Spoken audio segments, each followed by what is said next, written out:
Comme première recommandation issue du séminaire gouvernemental, chaque membre du gouvernement doit fonder ses initiatives sur le programme d'action du gouvernement et savoir que ces initiatives s'exécutent sous la coordination et la direction de la première ministre. Deuxièmement, dans le processus de préparation et de l'élaboration des dossiers et projets de textes à soumettre aux instances gouvernementales, les membres du gouvernement sont tenus d'associer les différents services et les ministères impliqués. En 3, l'adoption par les membres du gouvernement d'une conduite morale compatible aux résultats escomptés. En 4, privilégier la compétence et l'expérience dans la nomination des ambassadeurs et chefs des missions diplomatiques.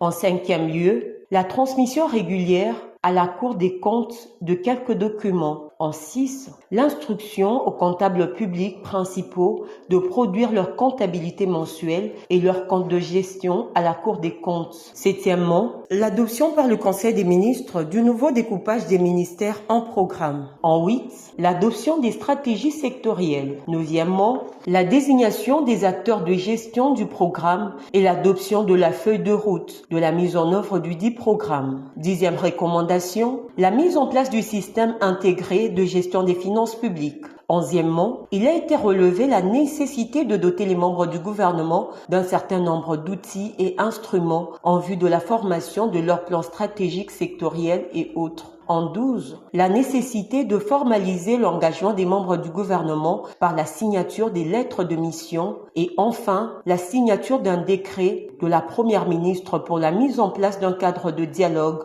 entre les ministères du plan, du budget, des finances et du genre sur la planification et budgétisation sensible au genre.